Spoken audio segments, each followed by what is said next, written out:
All right, what up, guys? Welcome back to another episode of the Living the Dream podcast. Today on the show, we have Sam Thiara, who is the founder and chief motivating officer at Ignite the Dream Coaching and Consulting. Sam, how you doing? Hey, I'm doing really well for a Monday afternoon here in Vancouver, Canada.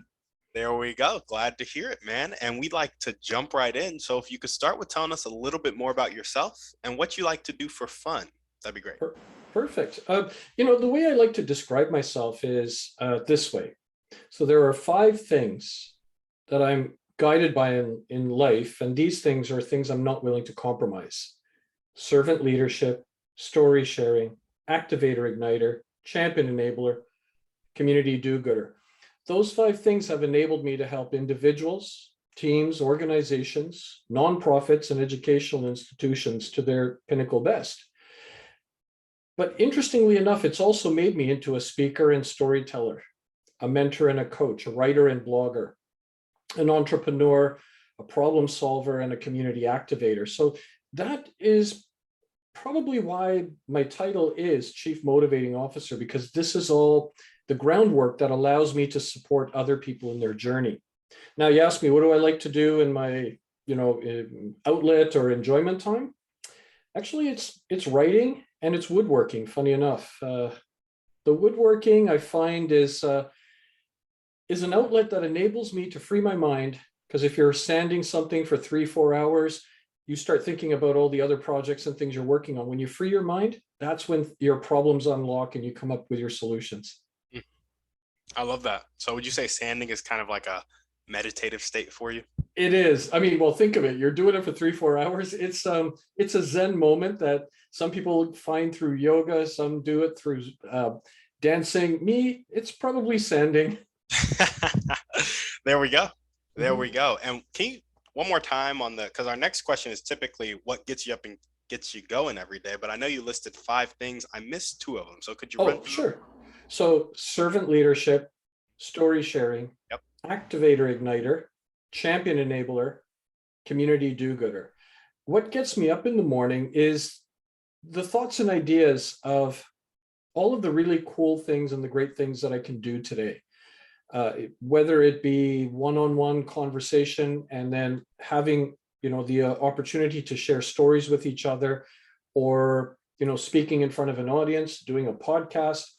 What engages me is the fact that there's so much richness in our day. And I guess the easiest way for me to describe it is I look at my life, and it ties into this aspect that you mentioned about, what gets you going in the morning, is this idea that my life is an hourglass, and every grain of sand represents a day of my life. And, every morning I wake up, a single grain enters that narrow chamber. That's my day. And throughout the day, the people I meet, the things I get to do, and the experiences I gain adds richness to that grain of sand. So at the end of the day, when I go to sleep, that grain drops below. And the thing is, we know how many days we've been on this earth, but how many grains are left? How many are above me? And it's not a morbid thought to say 1, meaning tomorrow's my last day, 500, 5,000. But in response to your question, it's all about adding richness to that grain of sand, so that at the end of the day, it's been a fulfilling day. And I think we often have a choice to make on how we look at things and our perspectives. And I just sort of say, okay, there are going to be challenges, there are obstacles. My life is not cotton candy clouded world and unicorns and rainbows. No, there are challenges. But what I find and what I do is I take those challenges, I decide how I'm going to react to those situations. And equally at the same time, I then look for solutions, but add richness to your grain of sand. There we go. There we go. I love it. Well, let's go ahead and jump into your dreams and goals. What is your vision for your company as well as your life? I think it's always been focused and centered around sharing and giving. I always tell people that I've been given a lot, with the whole idea that I'm not allowed to hold on to it. I have to give it away. But here's the thing, the more you give away, the more actually comes back to you. And it's this cycle that, and you don't do it because you're expecting things to come back. It just happens. The Dreams and goals, I guess you could say. A couple of things I would say is actually, I don't even have goals. I have intentions. In other words, what I look at are those 5 things I shared in the beginning. Those are things I'm not willing to compromise. So as I move forward and experiences, what are the 5? Does whatever that comes in my pathway hit 5 out of 5? And if it hits 5 out of 5, I have to do it. That's where the writing, the teaching, the speaking, um, the sharing, all of that hits 5 out of 5. So for me, growing the business or growing, what I'm working on, the whole idea behind it is it's about sharing, it's about supporting and helping others. I think if I can support and help people reach their fulfillment, I feel fulfilled. And that's really the objective of, whether I'm planning a retreat in South Africa or Zimbabwe on personal development and on mindfulness. It's not for my benefit. It's really something that I feel is important. Or when I'm, written a book and it's out there, it's not about how many sales am I going to make. It's a beautiful story that needs to be shared, and their lessons need to be shared in there as well. Can it help and support and improve individuals? Then that would be amazing. I gotcha. So it's more about assessing opportunities based on your 5 values. Oh, totally. Yeah. Love it. Yeah. Love it. Yeah. Well, awesome. And I guess that's not just not for business, it's for like everything in your life. So even when it comes to like leisurely activities, where you travel, what you do with your family, etc., it's all like those 5 values. Assess the opportunities.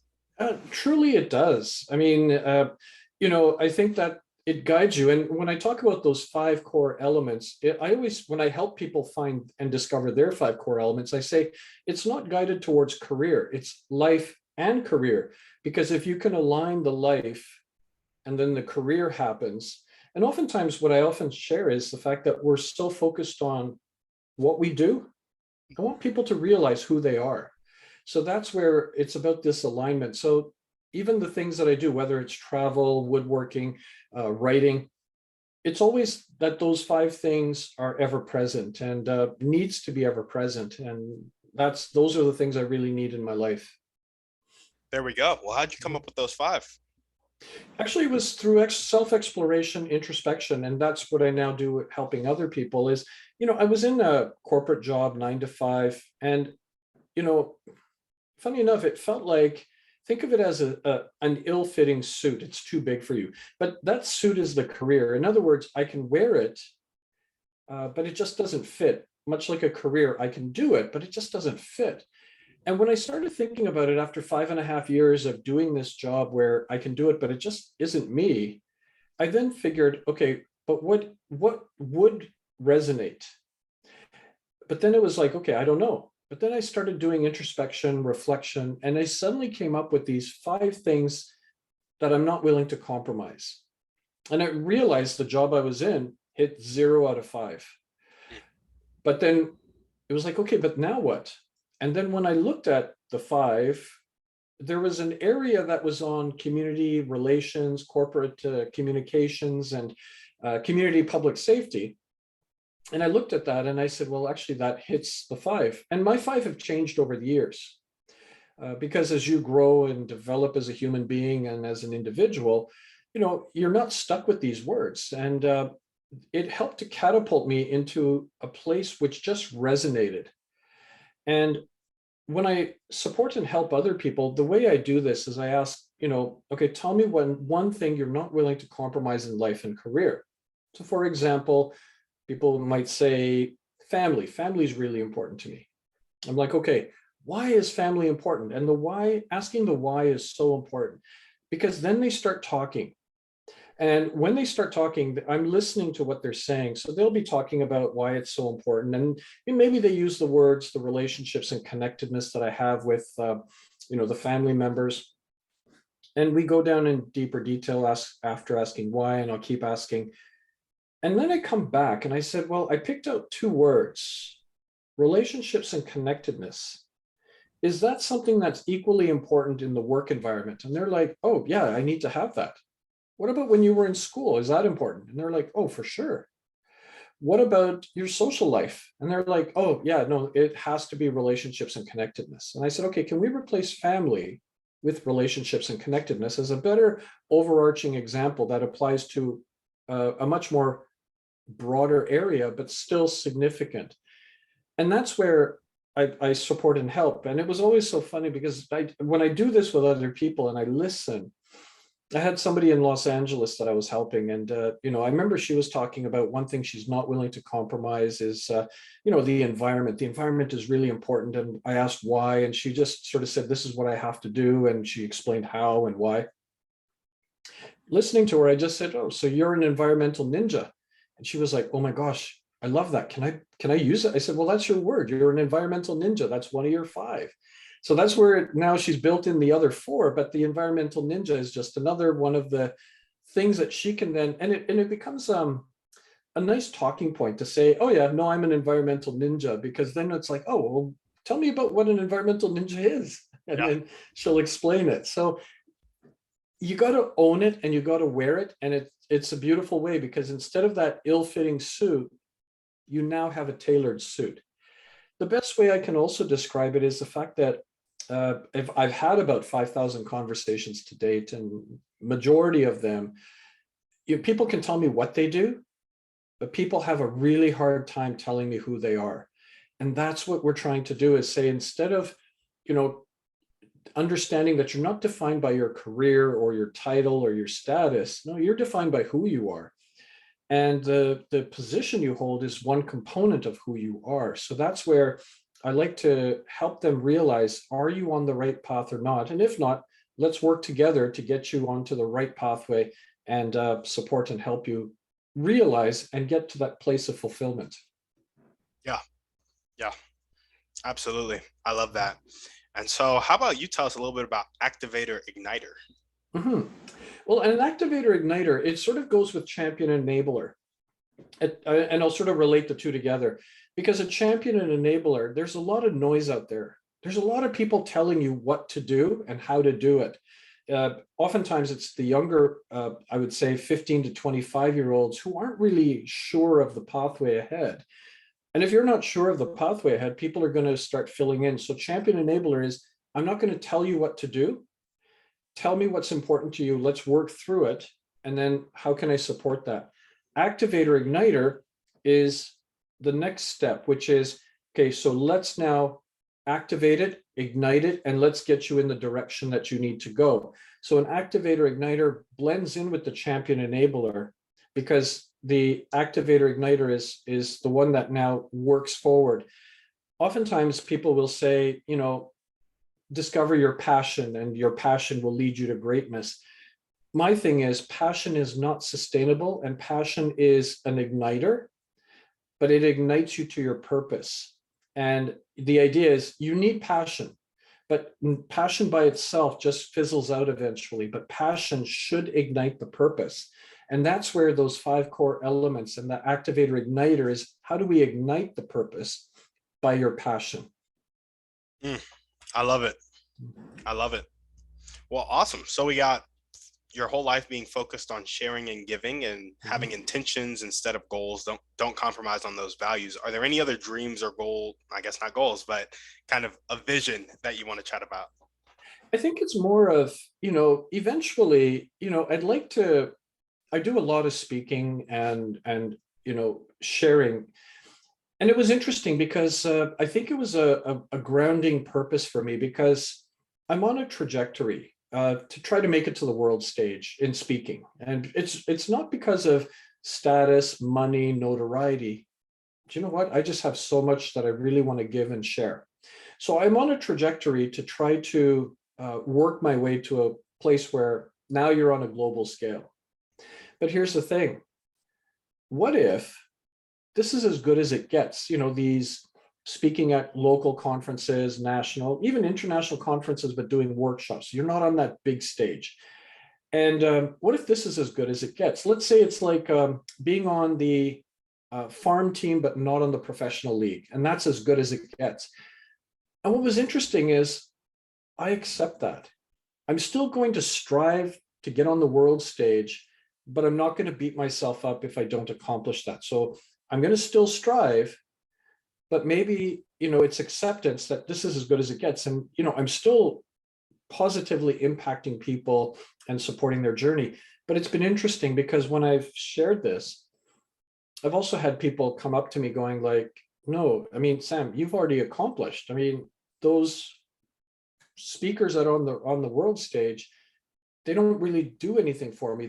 I'm disconnected to them, but you spending that time and sharing means so much. And I think that's the way I look at it is I'm still going to strive, but there's this level of acceptance.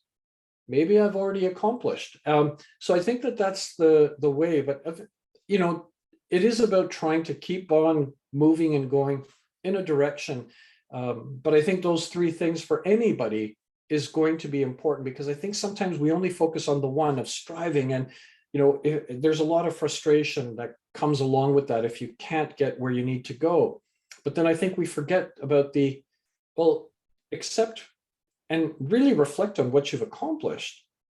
Yeah. But maybe you have already accomplished, and you should be really proud and happy with regards to that. And I'll just add one more thing, because somebody approached, well, not somebody, but I've been approached before. People said, oh man, you should get into politics because you'd be able to make such a positive impact. And I said, well, with all due respect, I mean, I think anybody who puts their name on a ballot, I mean, you've earned my respect, because you're opening yourself up to public scrutiny. But how much does your municipal, provincial, federal politician have as an impact on your life directly? And it's marginal, minimal. Okay. Impact to me is that one-on-one conversation where that person, and my goal and objective is not to make them see the world through my eyes, but I want them to see the world through their eyes in a different way. That to me is impact, where that person has said, with your presence here and guiding me and supporting me on my journey and what I've been able to accomplish, like, to me, that's been a huge impact. And I think that's my perspective of what impact is. The one-on-one, which then is the ripple effect, because then they go out and become the change and support people in their journey. Yeah, absolutely. No, I'm right there with you. I love the one-on-one. I love walking through it with people. Yep. And obviously they need to be willing to walk through it. I don't like pulling people through their own story. No. But I love to walk through it with them. Oh man, yeah. It gets me just Yeah. it gets me going.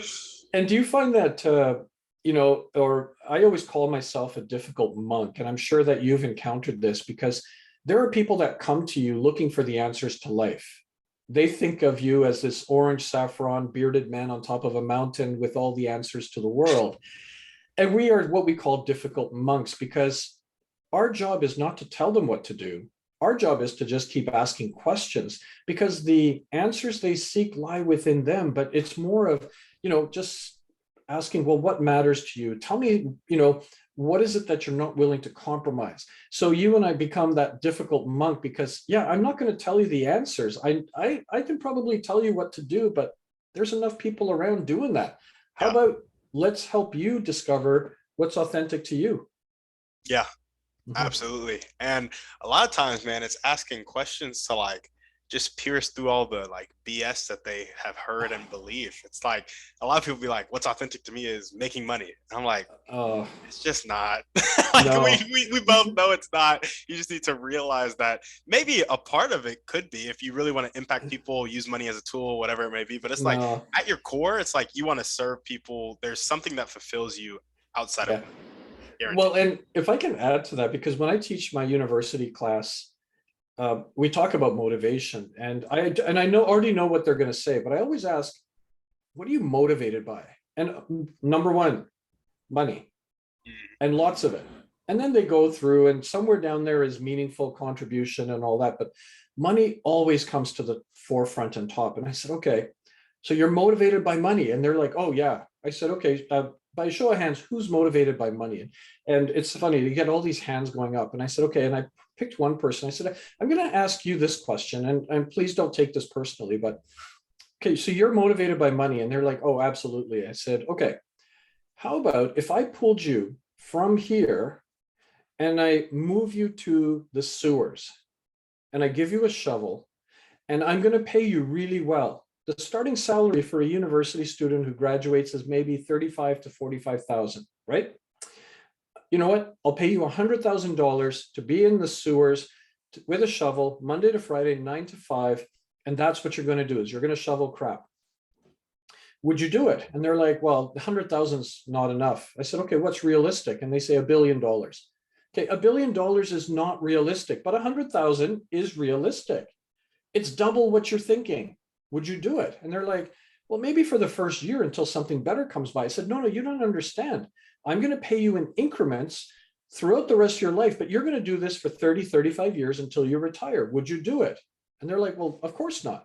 So I said, let's throw this out the window. Money is not a motivator. Money is a result of your motivation.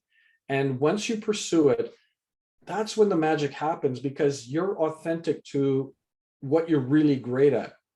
And as a result, it follows suit. And the only reason I say that is with regards to, let's say somebody who's in the sewers.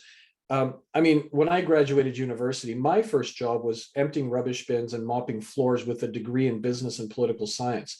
I know what it means to be in the trenches. And, the life lessons that I pulled from being a janitor actually carries me to who I am today, and I try to share that with students to say, after 2 years, you're not going to be a director, but, let's start focusing and going down a pathway that is more authentic. Let's put money on the back burner. And I do get it. I mean, yeah, you want to be comfortable, you want to be earning a living, but are you going to be happy? And can you do it for 30, 35 years of something you're not going to enjoy? Mm-hmm.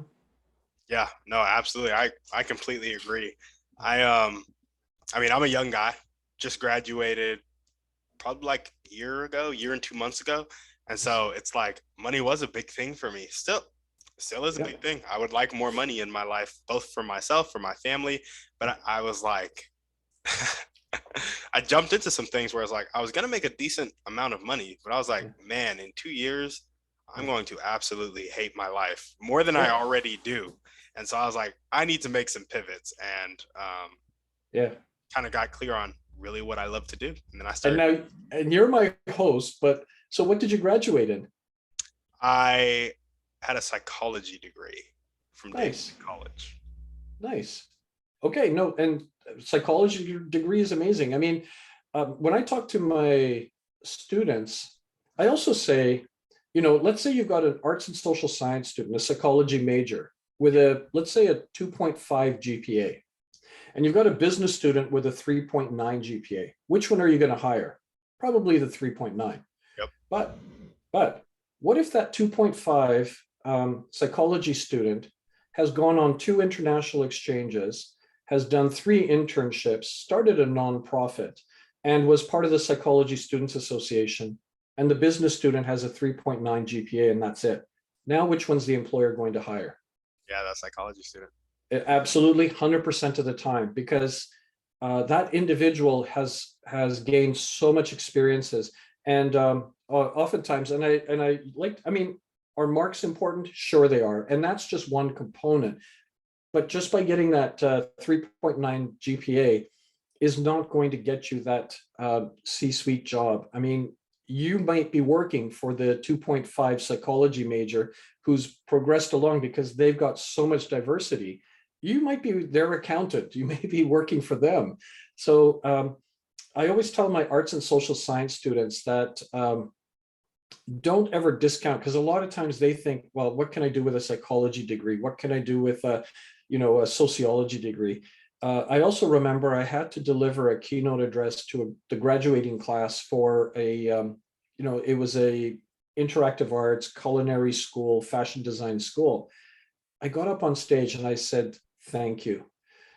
Thank you for not listening to the noise and activating the voice within you to pursue this, because what you do is you add vibrancy, color, and flair to this world, and the world needs you. Get exceptionally good at your craft, and then all of a sudden amazing things are going to pursue and to happen around you. So, I mean, that's amazing. Yeah. Yeah. No, absolutely. Um, Authenticity is key. It's just the facts. Yeah, absolutely. Well, Yeah. awesome. If there were one or two people that you can meet Mhm. right now, and this could Mhm. be a specific person or a type of person, and they'd really help you take that next step towards getting to the world stage with speaking, who Mhm. would they be and how would they do it?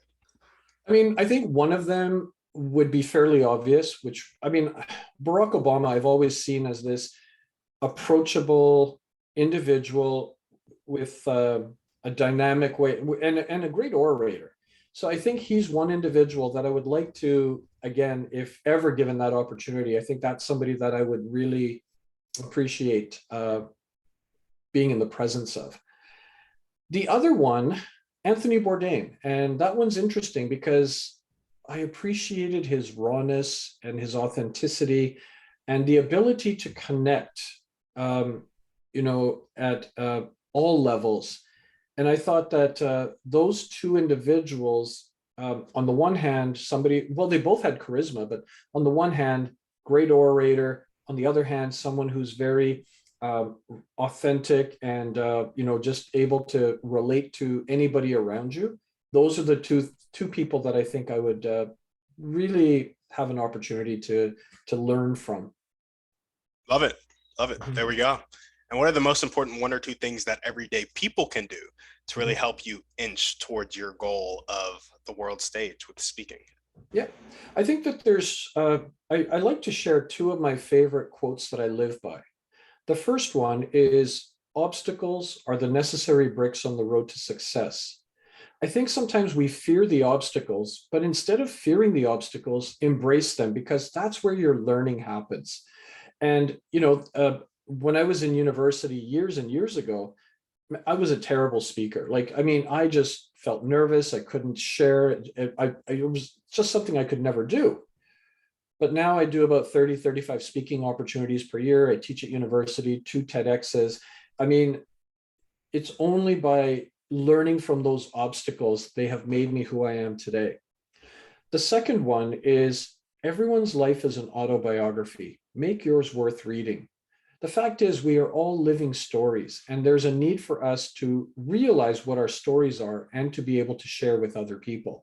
So, those are the two things that I think would really be the essence of how I move forward, how I connect, and how I support and help people grow, and how that's helped me grow. Love it. And now we're going to jump into our thriving three. Mhm. The first question is, what is your favorite book, movie, or podcast? Pick one. Okay. Besides the book I wrote, I would say I would say the a book that I really enjoyed was The Element by Sir Ken Robinson, and The Element is all about finding the essence of who you are as an individual. And the person who gave me the book, she put down um, to the person who discovered their element and helps other people find their element. So The Element by Sir Ken Robinson, I think really connects to me. That's a book I would highly recommend. Gotcha. And one way you like to take care of yourself. That would be uh, well, I was going to say I don't want to give you two, but I was going to say self-reflection. I mean, that's the woodworking is out there being there, but the self-reflection, it's spending time and then coming up with ways that offer purpose and meaning that I can share with other people. I mean, where a puzzle piece can represent connectedness, an hourglass represents days of meaningfulness that we have in our life. So it's about, I guess, reflecting and then realizing and seeing how does this support and help in any of the work that I do. Love it. Yeah, knowing thyself, key. Mhm.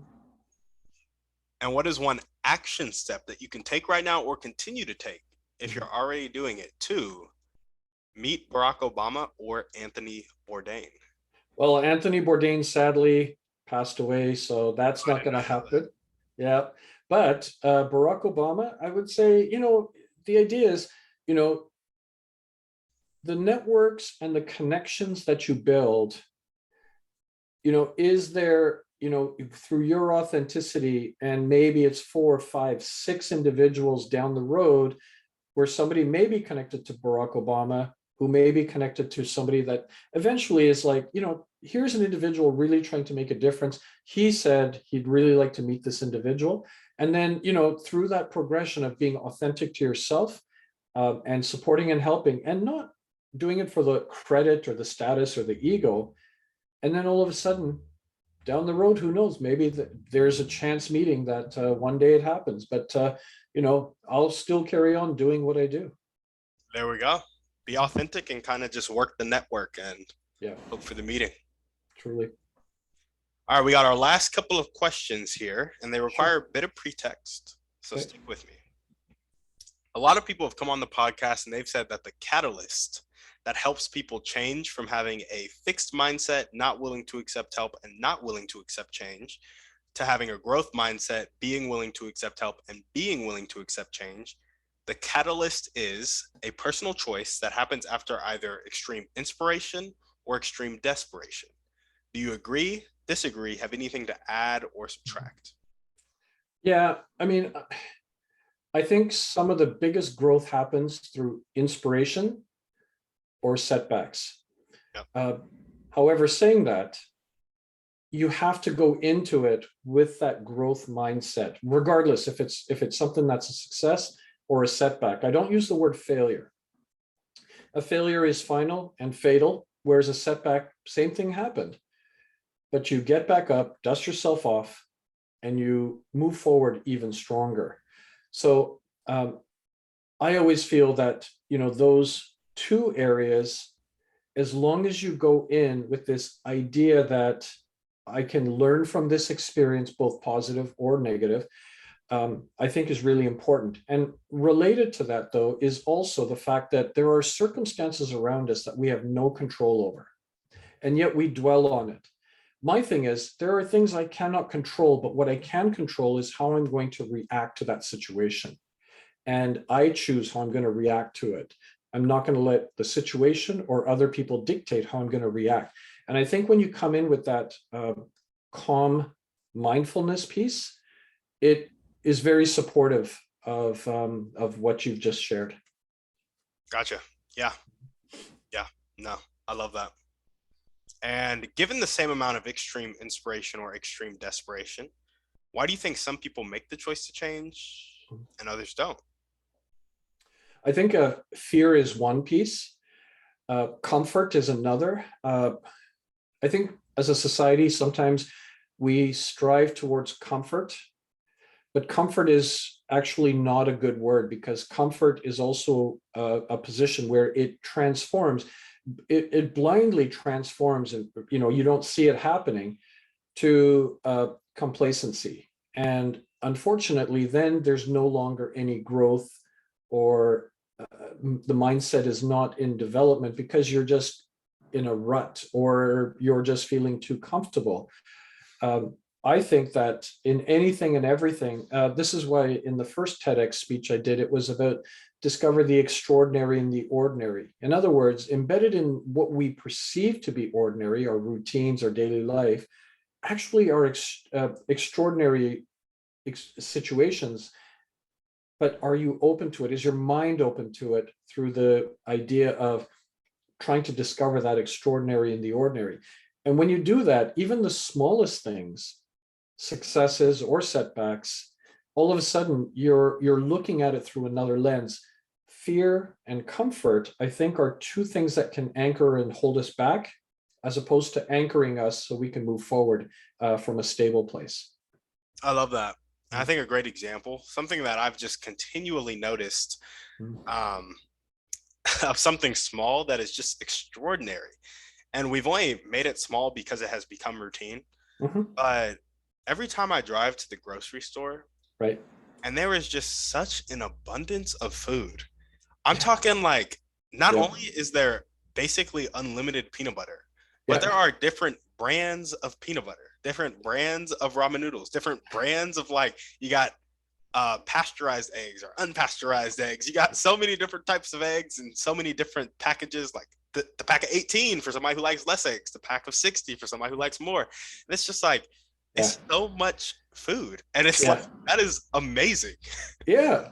No, and I'll share this with you is the fact that, like the puzzle analogy, I'll give you an example of ordinary and extraordinary. I mean, I'm holding a single piece of a jigsaw puzzle. So there's one piece, and that's just one piece. And I give it to people.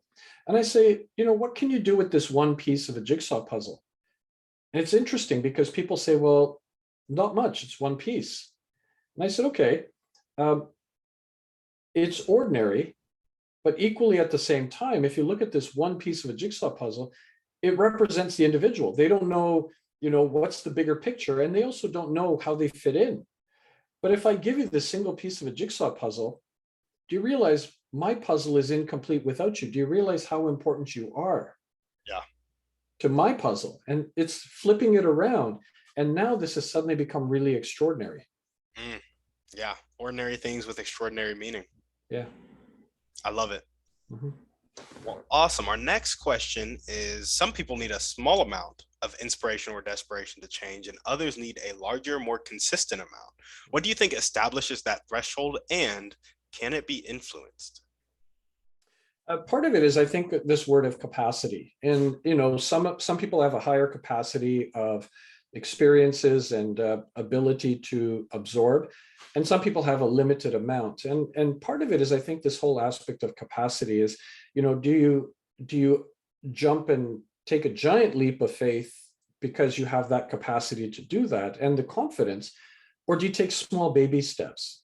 But having being supported by an individual to help you along, almost like the training wheels on a bicycle, as opposed to just, okay, you know what, today I've never ridden a bike, I'm getting on and I'm going to go do this. So I think that becomes really that the essence of it is the fact that capacity is a place that through conversations you realize the person's capacity and um, ability to take action, because you can, and you said this earlier, you can share with individuals to say, okay, so here's what you should do. Sometimes you actually have to help them further to say, okay, by next week, give me one thing that you're not willing to compromise in life and career. So some people need that support and guidance, and other people just are like, great, okay, let me get back to you next week on that. So their capacity to do those things, I think, is really important. I gotcha.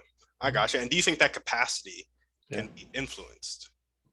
I think it can. I mean, I think if they feel supported, that may by a champion enabler, an activator igniter, then I think that they have the ability to develop that capacity.